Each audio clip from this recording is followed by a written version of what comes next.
This leader is provided to facilitate adjustment of focus. Please be aware there are spoilers contained in this video presentation. Salieri, he hates Mozart, but he loves the noise he makes. Amadeus keeps on writing, music is a piece of cake. Salieri works really hard and can't match his skill or flair. Yes, Beethoven wrote this song, you won't find him anywhere. Very nice. Amadeus was directed by Milos Forman. It was released in 1984. It won Best Picture, Best Actor, Director, Writing, Art Direction, Costume Design, Sound, Makeup. It was nominated for another Best Actor, Cinematography, Editing, and it won the Golden Globe for Director, Actor, Screenplay, and Picture. So it cleaned up. The winner is F. Murray Abraham. The opera, the music, everything was so great about it.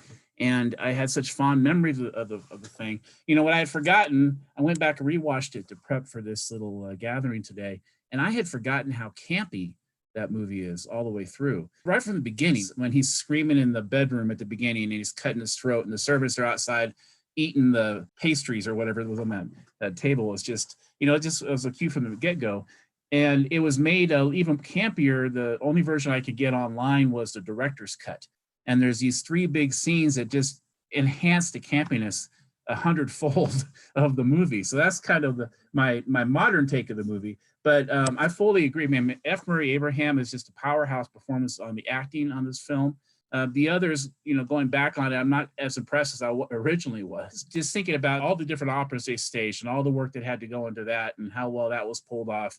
It's just a real visual spectacle and great entertainment all the way around. My initial review of it was that it was like a class that I had not done the homework for.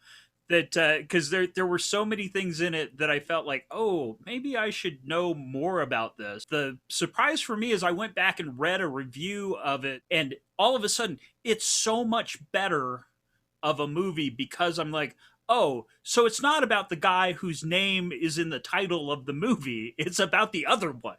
Right. That it really is about Salieri and just that envy and how destroying that envy is.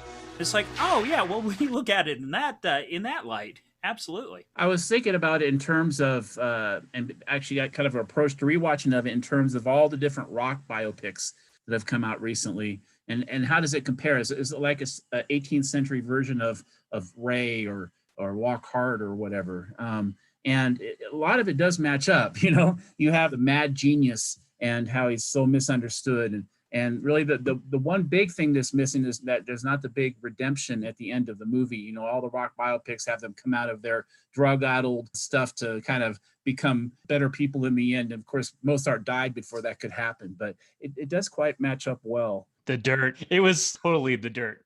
Yeah. For that time. Yeah.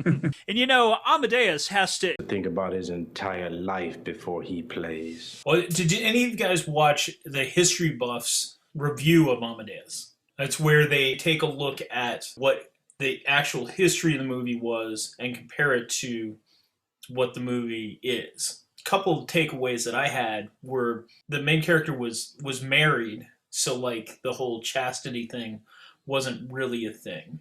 It appears that he had a pretty amicable relationship with all the other composers, because he was kind of a big deal. He was the court composer. That's not nothing. It seemed to me that I was hearing the voice of God. That was Mozart.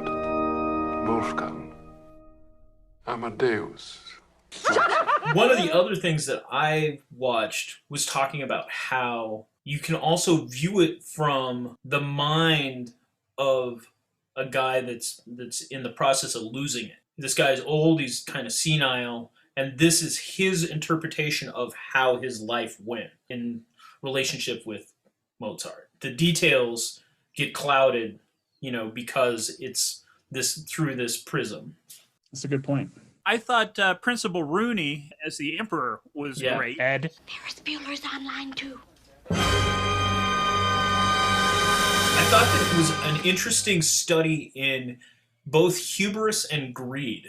I thought particularly when Amadeus's wife is showing him the manuscripts and he offers her the nipples of Venus, they cut to her greedily taking a second one, and then everybody else is so completely engulfed in hubris that they can't even see where reality starts or ends. So I thought that was pretty great. What do you make of the fact all the emphasis that's placed on him eating these different sweets, these different tarts and stuff throughout the movie? It's like a recurring theme. I think all the sweets show greed, the lust for power, and success. The sweets would be the success. He's got access to them through the whole movie, where Amadeus and his wife, when they get access to the sweets, they make a run at him, where he's just like constantly plowing through them. Well, and I think the choice of not having everybody Kevin Costner an accent was, on the one hand, distracting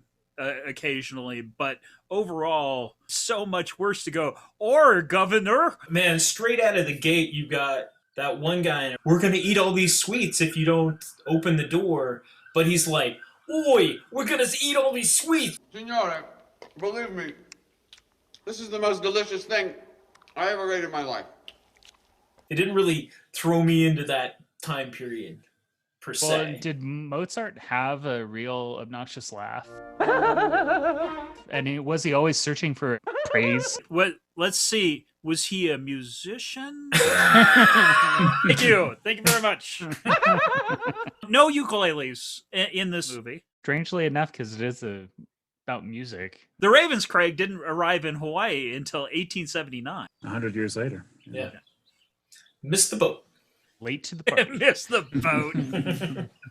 But in terms of suggesting this to other people, I have actually already suggested it to Kai, because I'm sure that she would really enjoy this.